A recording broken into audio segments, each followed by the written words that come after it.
The Red House, the axis on which our nation's democracy revolves, a sight to behold, its neo-Renaissance anatomy resplendently clothed in red. Anchored in the center of our nation's capital, its crown an ever-reliable compass guiding legislators. Its walls tell a long and colorful history, its storied past, well known by the people of the land, an eternal flame, a testament to its unassailable resilience. Our seat of democracy, Red House, the return.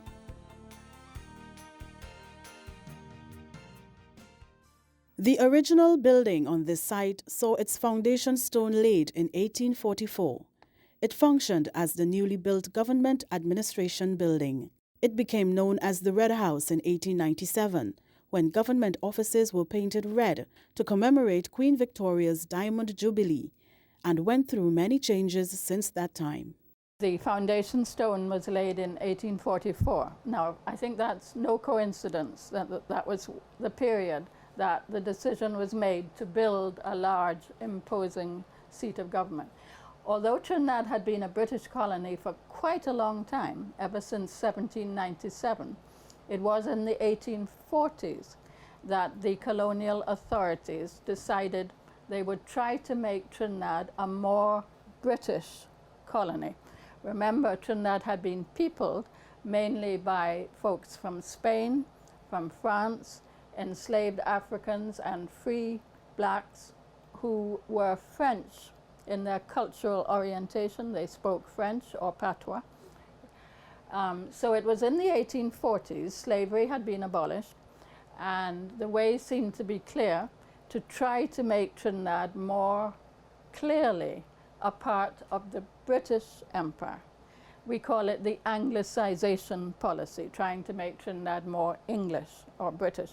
So one aspect of that was to create an imposing building, a building which projected, as we said, the power and the glory of the British Empire. As you know, I'm sure, it wasn't always red. I honestly don't know what color it was before, but in tribute to Queen Victoria, who celebrated her Diamond Jubilee, she was on the throne for 60 years, in 1897, she came to the throne in 1837, the whole thing was painted red, red being the color of the empire, and it's remained red ever since. And then tragedy struck. After years of building tension between denizens of the capital and the legislature. Most people have heard of the water riots in 1903, which were riots triggered off by high-handed decisions by the colonial government. Had to do with water supply in the city. The supply of water was a controversial business, all that it still is, and it was back in 1903. And it also had to do with a strong feeling among Port of Spain residents that they had no power or authority over their own affairs. An elected city council had been abolished just a few years before. And so people who lived in the city felt that they were completely powerless in matters like water, which really mattered to them. Things got out of hand. There was a huge riot, and the Red House was set on fire. Police and military fired on the crowd. At least 16 people were killed. It may have been more. Many were injured, and the Red House was burnt down to the ground. You've seen photographs probably of the aftermath. Because it was such a solid stone building, the walls stood, but everything inside was destroyed. So it had to be rebuilt, and the rebuilt Red House reopened in 1907. Originally, the building was basically 2 blocks, right? And those 2 blocks were separated by the continuation of Prince Street, which is now ends on the eastern side of Woodford Square. So that street went through the 2 buildings. Eventually, and subsequently, they put a colonnade around both of those blocks and made a join in the middle to form what will become the rotunda. that space was open at that time with an arch opening, and at that time it was considered that the access through there should never be closed. So that is one of our determinations in moving forward, was to try to preserve that concept that it should never be closed to the public. So we try to move forward that. Now just moving forward with the building, after the arch intervention in 1895, the building was subsequently burnt down in 1903, and then renovations started again between then and 1907 to what we now have, which is the rotunda, which is closed at the top, and the two chambers were expanded. The north and south ends were expanded to now include the two chambers. In the ensuing years, the government offices were relocated from the premises of the Red House. Subsequently, only the Houses of Parliament and staff accommodations were housed in the structure. Then, this country's darkest day happened in 1990. Insurgents stormed the Red House and other government buildings in an attempt to overthrow the government. The siege lasted for 6 days. 24 people died, including a member of parliament and a member of staff. A surrender was negotiated and the insurgents were arrested. The Red House bore witness and the scars of this trying time in our history. In 1997, due to obvious wear and tear, a decision was made to begin restorative work. Then Speaker of the House, Hector McLean, and then Attorney General Ramesh Lawrence Maharaj took up the job, which was astutely overseen by Clerk of the House, Mrs. Jackie Sampson Miguel. Rehabilitation works were originally undertaken by NIPDEC. It was during this time the temporary roof structure of the North Chamber was installed to allow for the continuous sitting of the House. The South Chamber was already deemed uninhabitable at that time. In 2004, the task was handed over to UDICOT. Work continued, but at a slow pace. In 2010, then Speaker of the House, the Honorable Wade Mark, revitalized the project. In July 2011, a decision was made to move the office of the Parliament and the Chamber to Tower D of the International Waterfront Centre at Wrightson Road to effect the speeding up of rehabilitative works unencumbered by the everyday activity of staff, parliamentary sittings and committee meetings. Former Clerk of the Senate, Mr. Neil Jagassar, was brought in as Project Liaison Officer for the restoration in January 2012. As work progressed on the project, the unit was expanded to handle the extra workload. However, the discovery of skeletal remains along with cultural artifacts on the 26th of March 2013 halted work on the site. An archaeological excavation team, led by the late Peter Harris, was formed to oversee the careful removal of the finds. DNA testing and radiocarbon dating confirmed that the remains were of the people who lived in Trinidad and parts of Central America during the period 430 AD to 1390 AD. From July to December 2013, an archaeological research and rescue excavation team, headed by Dr. Basil Reed, was assigned on a full-time basis to ensure the careful removal and storage of any historical material recovered at the Red House. However, before the team started excavation and removal, on July 13, 2013, the Santa Rosa First Peoples indigenous community performed a spiritual ritual at the site before the bones could be exhumed. Chief Ricardo Barrett Hernandez explained that it is the belief of the indigenous peoples that when bones are disturbed, a special ritual has to be performed to give peace to the spirit of those buried there. Dr. Basil Reed spoke on some of what was discovered in the dig. We have sought to excavate the basement of the Red House as extensively as possible.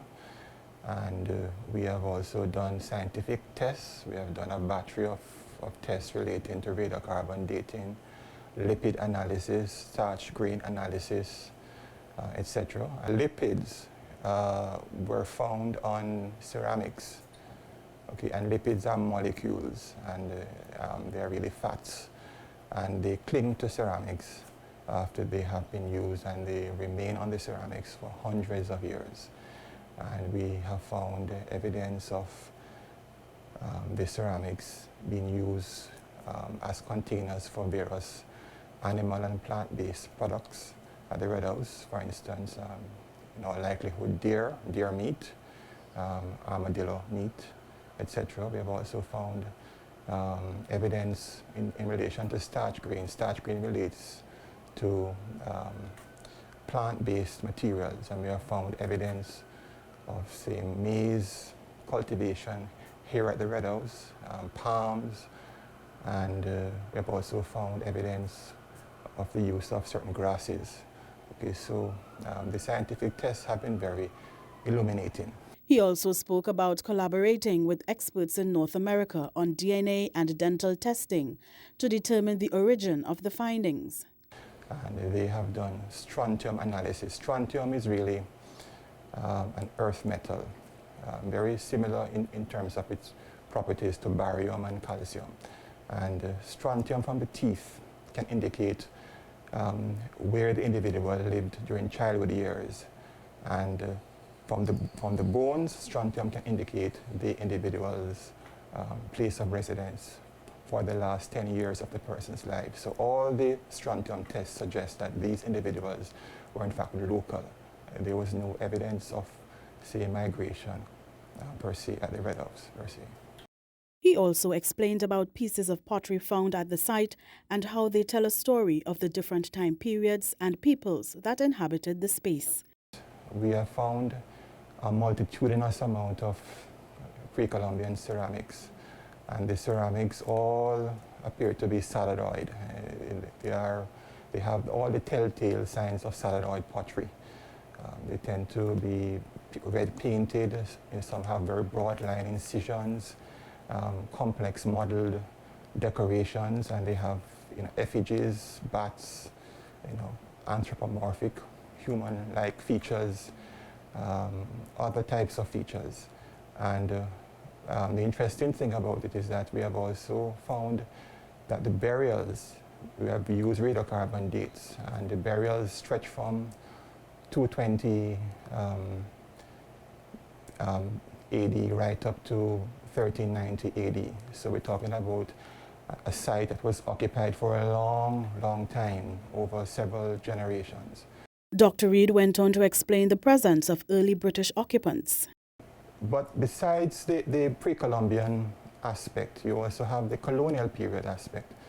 And although the Red House is a disturbed site, it certainly has provided a wealth of archaeological data in relation to the colonial period, because we have found a rich array of ceramics and glass, glass bottles and ceramic bottles. We have also found coins. We have also found horseshoes and architectural artifacts. And clearly, the Red House was a very active site during the colonial period, and we have also found nibs, and also the nibs which were used for writing purposes. So writing was an important part of administration here, and the presence of an abundance of creamware, pearlware, deltware, maholica, etc., certainly would indicate that tea time was an important part of the culture of the people, and people would be hosted at the Red House from time to time. So it's so important because what it tells us is that the place that became Port of Spain hundreds of years later was inhabited by our first people for probably at least 1,000 years, and it might be longer than a couple of thousand years. They lived here because it was on the coast. Remember, the Red House back in the day, the site of the Red House was closer to the shoreline than it is now, because there has been constant filling in of the shoreline. Think of where the lighthouse is. It used to be in the sea, and all that land has been filled in. So it was a coastal community because these peoples mainly lived from fishing. They did some agriculture too and hunting, but seafood, fishes and shellfish was a key part of their diet, as we know from excavations done all over the island. So this area, we don't know what they called it, but this area was a inhabited village, a coastal settlement for hundreds or thousands of years. And that gives us a sense of the historical depth, the time depth in which this site has been inhabited by human beings. On to 2016, the Office of the Prime Minister assumed responsibility to give the project its final push to the finish line. In early February, the Cabinet established a Historical Restoration Oversight Subcommittee to be chaired by the Honourable Prime Minister, Dr. Keith Rowley. A meeting was held between representatives from the Office of the Prime Minister, the Office of the Parliament, the Historical Architectural Consultant for the Red House, and UDICOT to discuss and review the scope of works for the Red House restoration project. Mrs. Rudilyn Roberts was the Historical Architectural Consultant. I'm an architect first, but my passion is for historic restoration.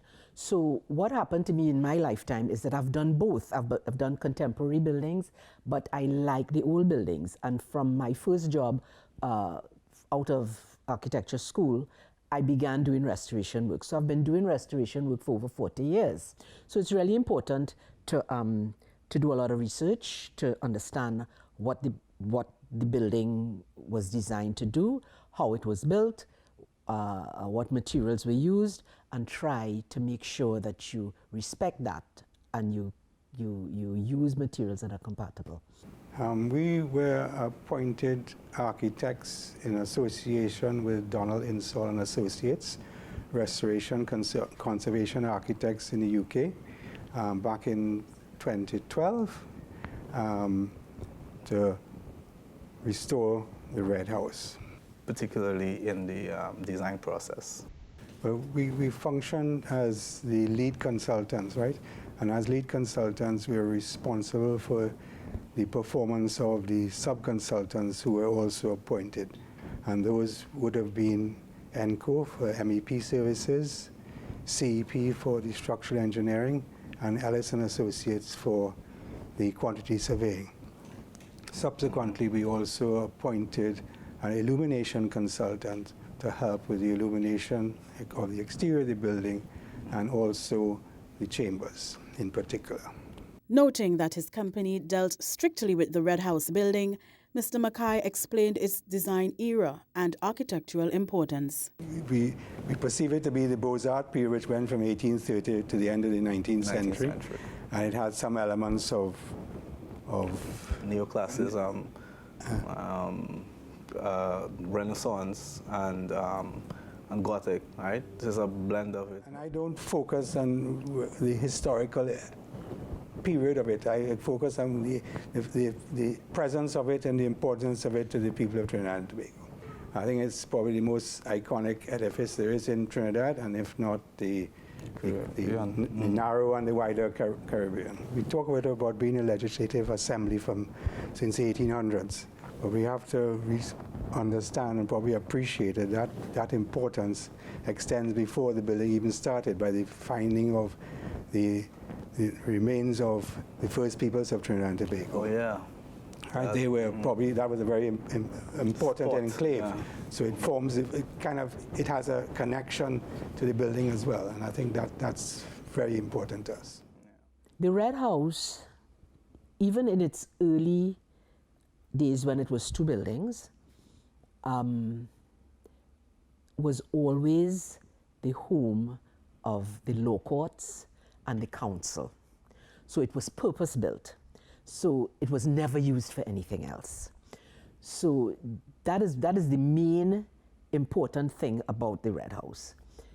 Over the years, it's been changed and added to and improved, etc. But the purpose of the building has never really changed. It always was the home of the legislature where the laws of the land were discussed, debated, and passed. And I think that that is the main important aspect of the Red House that we need to understand. The Red House is built in what we call classical revival style.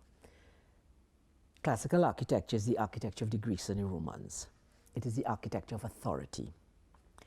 So it is the perfect kind of architecture for a colonial government to build, because it says that, that we are stable, we are in charge, and you can trust us, basically, because and we are strong. This is the strength is the important thing here. Classical architecture is also very, very structured and very orderly. So, and it doesn't change. All through history, all from the times of the Romans, as we come down, there are classical revivals in every generation, all the way through in different architectural styles. So, but it doesn't change. It's always the same. Slight variations, but the basic thing doesn't change. And the Red House uses the Corinthian order, which you can observe from the columns. The capitals of the columns are the Corinthian order, which is Roman. So it is the perfect style of architecture for a government building. Yeah, well, it seems to me like a very sensible decision, because clearly Parliament has got bigger and bigger, and the associated staff has got bigger and bigger. And it was important that in the new Red House, you would have separate chambers for the Senate and the House. And that obviously meant less room for staff. So it was convenient to convert that building into office space for the staff. And I must say the skywalk I find a very attractive piece of architecture. It enhances the area, and it's obviously very convenient for staff. So I think it was a good decision. So the Cabildo was the town council during Spanish times. It is a Spanish word.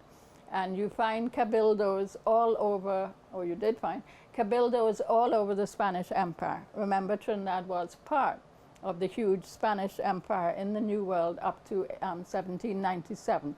It was a town council. It ran the affairs of Port of Spain, but it also had wider powers than the normal English type of town council. So the Cabildo began its life in St. Joseph, just up the road from here, because St. Joseph was the capital of Spanish Trinidad. It moved to Port of Spain in the 1760s, I think, and became responsible for running the affairs of Port of Spain and representing, not the ordinary people, representing the property-owning people who owned property in and around Port of Spain. The old part of the Cabildo chambers, we think, dates to the early 1800s. That is after the Spanish had left, but the style of that little building is clearly Spanish in style. So although really and truly nothing in Port of Spain dates back to the Spanish era, the Cabildo chambers, the old part, is very much in Spanish style and was probably built in the early 1800s. Speaker of the House of Representatives, the Honorable Bridget Aniseta George, reminisced on her involvement in the project. One would recall in about maybe late 2016, 2017, the Prime Minister undertook a subcommittee of the Cabinet and took responsibility for the Red House restoration. It's been a project that has been ongoing for upwards of 20 years. In a way, it's not unique to the Red House, because if one looks back in history, it took almost 50 years for the original building to be completed. So it seems that its majesty takes time. But the Cabinet Committee haven't taken over. Parliament was really just the user, and therefore ensured that what was being done by the project manager complied with what would be best fit for our using of the facility. So basically my role was really relegated to touring and ensuring that what was done was what could be functional for the Parliament. You know, we think of it now as the seat of the legislature. I think the significance of the Red House is much more than that, in that it shows all the aspects of what is important in a democracy. Yes, the legislature is the seat of democracy, but there are other things that are related to democracy that we may take for granted. And all of that was housed in the Red House, the records of, because at one stage, what we know as the land registry was there. Births and deaths were there. The courts were there.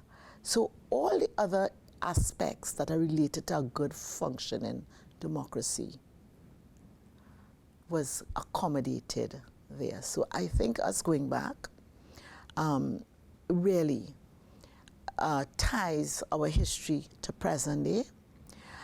It shows a lot of our resilience, that strong, stoic structure that stands in the center of our city.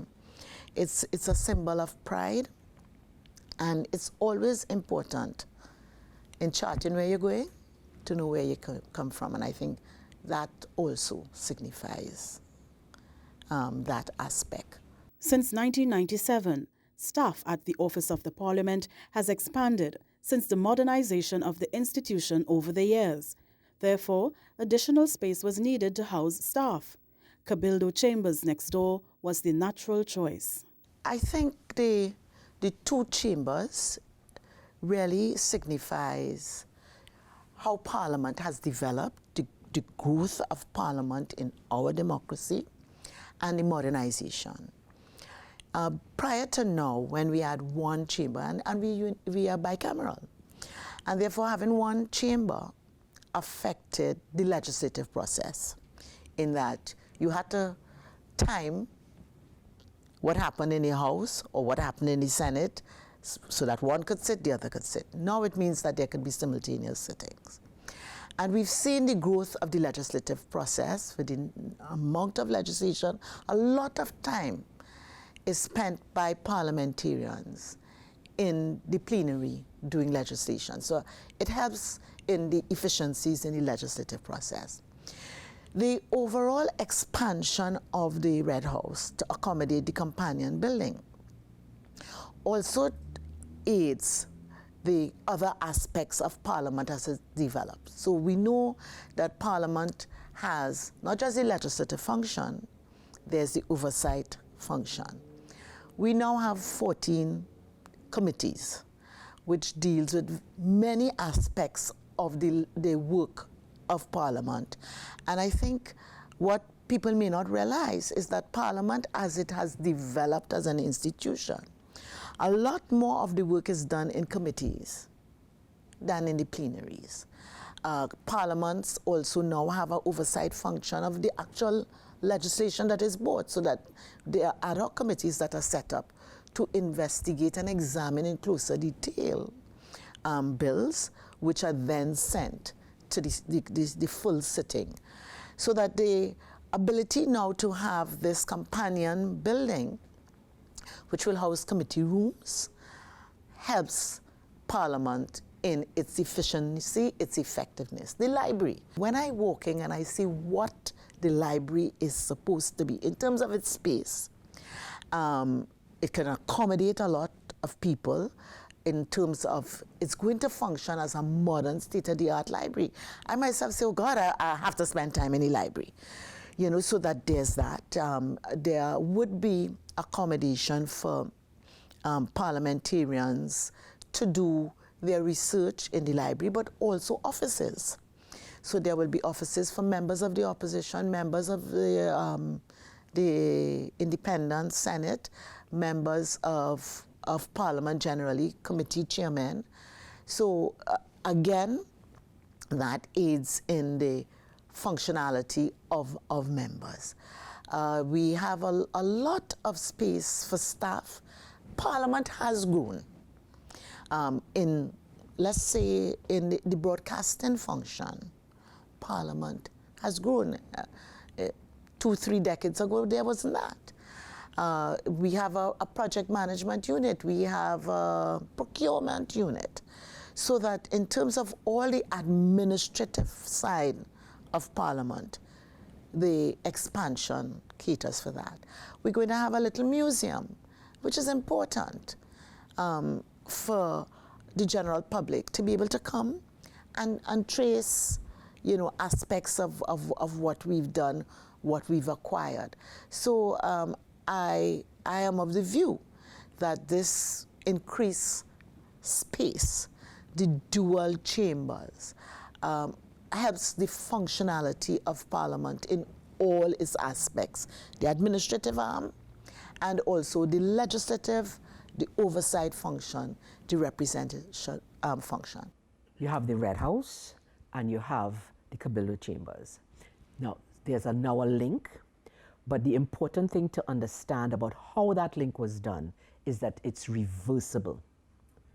If we remove the link, the Red House architecture is not affected. It is still pure and original from what it used to be. And that is one of the things that as the advisor to Parliament on the restoration that I would have discussed, because you want to make sure that the next government or another government 20 years from now or 50 years from now, when they're doing their renovations or their changes, if they decide that they want to remove the link, that it can be done without significant damage to the building. It can easily be done. It's now a parliamentary complex in that both buildings are now part of one complex, but the buildings stand alone. They are completely different in style, and they don't try to fight with each other, and that's what's important. The Red House is the queen, and will always be the queen, okay? Cabildo Chambers is just an annex. Parliament had to move back into the Red House, so it was basically not a complete first-grade restoration. It was more of an adaptive reuse of it, because we had to provide facilities within the Red House to accommodate the Parliament, which could not be accommodated in the present structure as it was. And the next thing was to develop a spatial arrangement that would allow members of Parliament to be separated from the public but have a level of interaction. And that was a really challenging exercise. And if we look at some of the images we have provided, this would explain the concept of how the separation was done.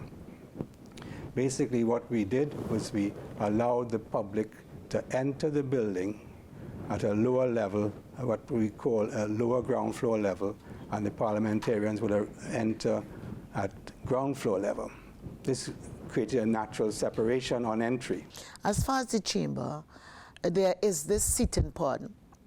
There's always been a public gallery, but the seating pods, which on both chambers, they accommodate very comfortably the members of the media, their writing desk.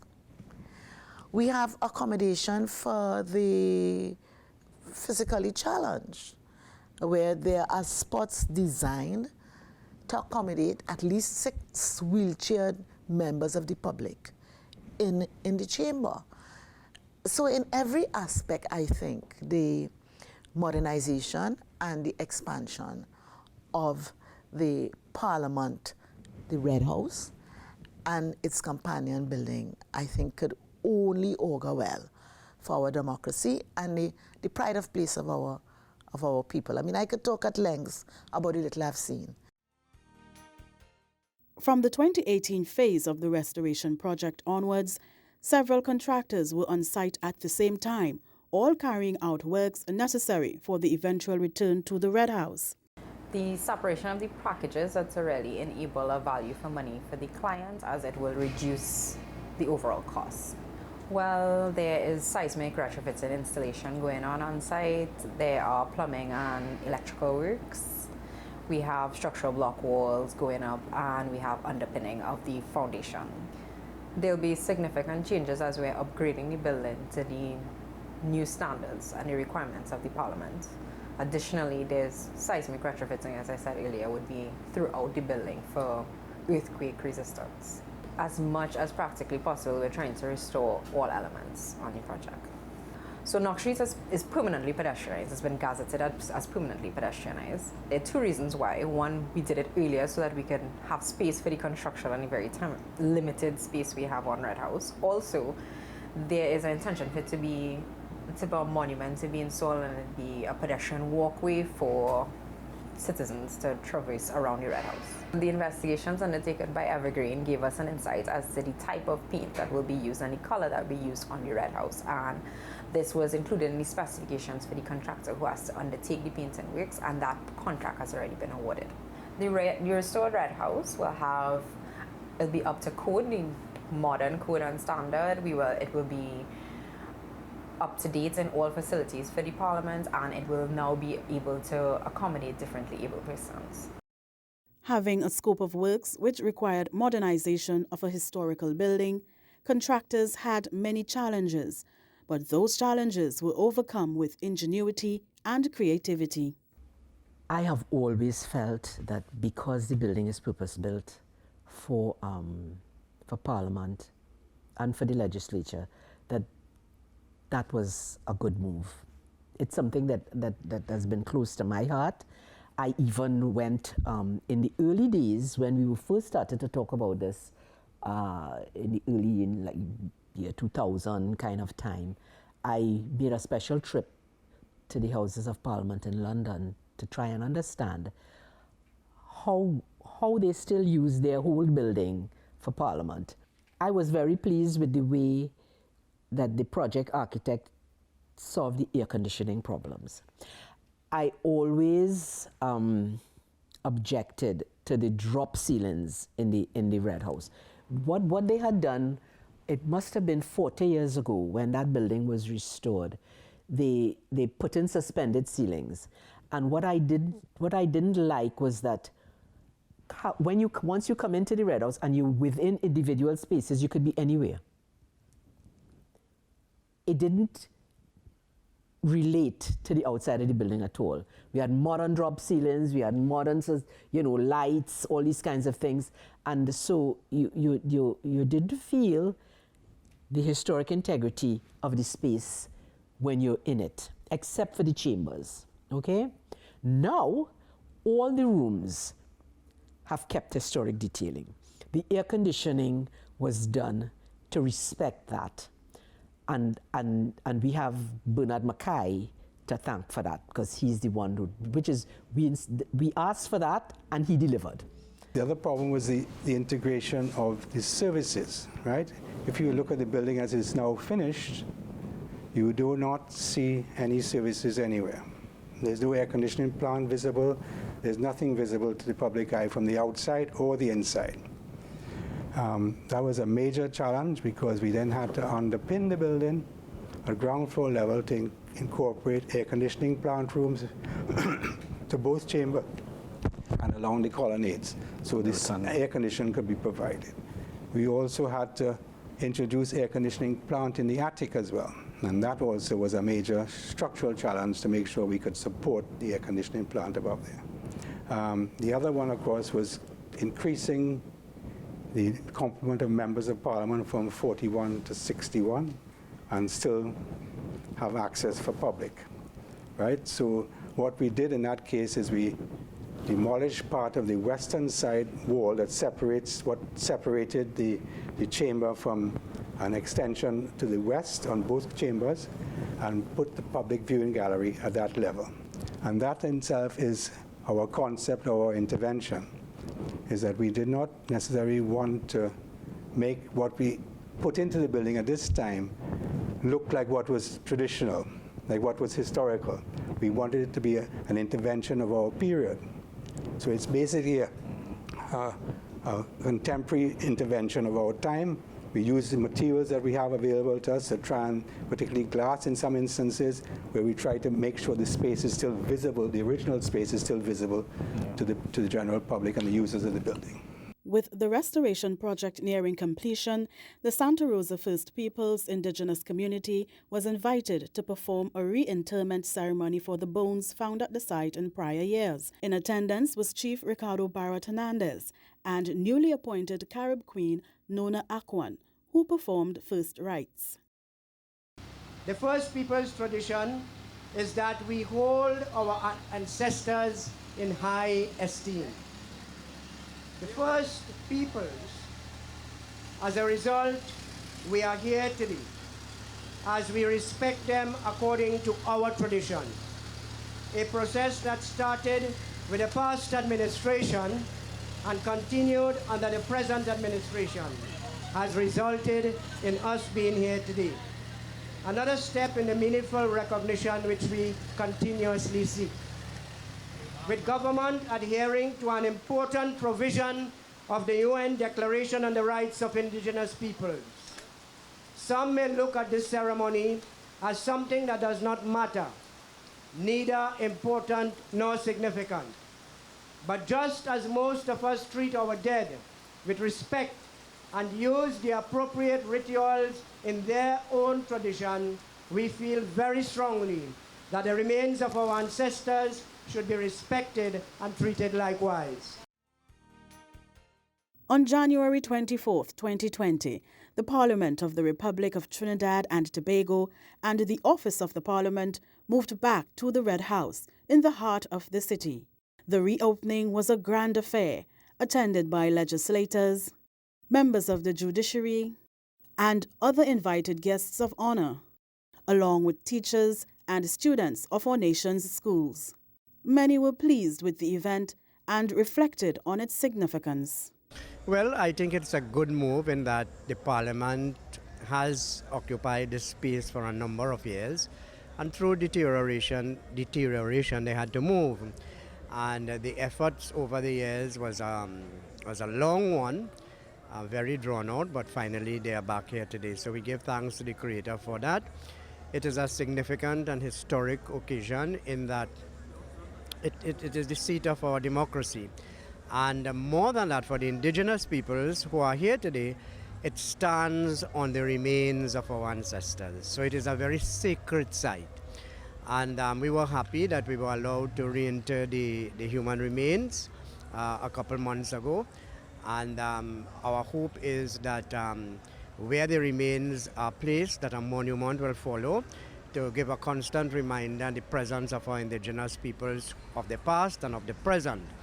And so we are happy for this, and we look forward to continuing to come to this place annually during our Heritage Week so that we can do our observances and so on.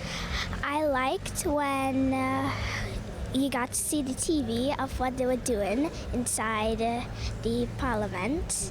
I thought it was very exciting, and I thought I was very honored to get to see the President. I thought it was very nice because I never really saw army or, stuff like that before. Today, I thought the event was really well organized. I was really happy that they invited the youth parliamentarians as well as the little kids from the primary schools. I think it's really historic because Red House has been significant to Trinidad and Tobago for a number of years, so I think it's really good that they are back and they can, move further with with various governments back in the Red House. I was really in awe to see that the Red House finally opened back after so many years, and I was really happy that I was a part of it. Growing up knowing that the Parliament used to be here, and then after what happened with the building and stuff, they moved. It was really nice. Oh, it's a really good thing that they're moving back to the home base, and I think it will be really beneficial to have the proper space and stuff now. Well, I find today's events can be regarded as part of Trinidad's history and future, since moving, actually officiating the former Red House as the final operations of Parliament. I find this is something very significant in the future of our country. No one can deny the awe that is felt upon entering the Red House. The majesty of the building almost overwhelms. Knowing there is a full and deep history behind it adds to its beauty.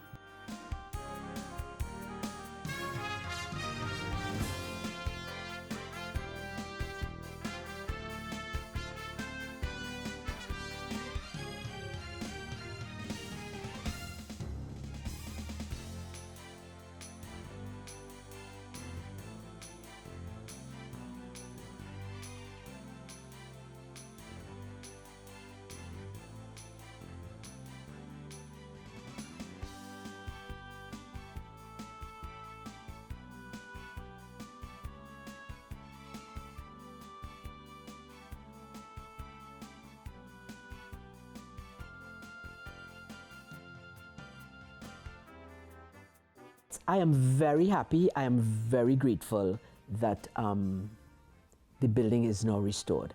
For too long, the building was sitting there shrouded with a temporary roof over it, and the reason that we have always been given was that there wasn't enough money to do the restoration. With whatever issues we've had with regarding materials, regarding whatever, the point is the landmark has been retained. The Red House site is an important site in the history of Trinidad and Tobago, and I believe that it stands out as a multi-period site. It spans from the pre-colonial period right up to the colonial period, and although it's disturbed, that should not be a big issue, because a number of disturbed sites have been found elsewhere in the Caribbean. For instance, Grand Bay in Carriacou and Lavaux in St. Lucia, and they have yielded rich archaeological data. And the process certainly is a very painstaking one, but it's worth our while, because we have been finding all kinds of interesting indicators of people's cultural traditions, and this certainly has been a very rich store of information. It is absolutely wonderful that now a renovated and restored and retrofitted Red House again is the seat of Parliament. As far as the move back, I think it's a signal moment for the country. It ties our historical past to the present. There is so much history of Trinidad and Tobago that the Red House encapsulates, and the project actually brought to light maybe a history that we'd forgotten, and that is through the finding of the artifacts and the bones. It tied our first people to that site. It is the crowning glory of the Woodford Square Historic District, and that whole area now has all those historic buildings. It has Trinity Cathedral, it has the Old Heritage Library, it has the Fire Brigade Station. All of those buildings in that city center can now boast of being designated as a historic district. And I think we can be justifiably proud of this job. I think so. We've saved the building, and that's a good thing.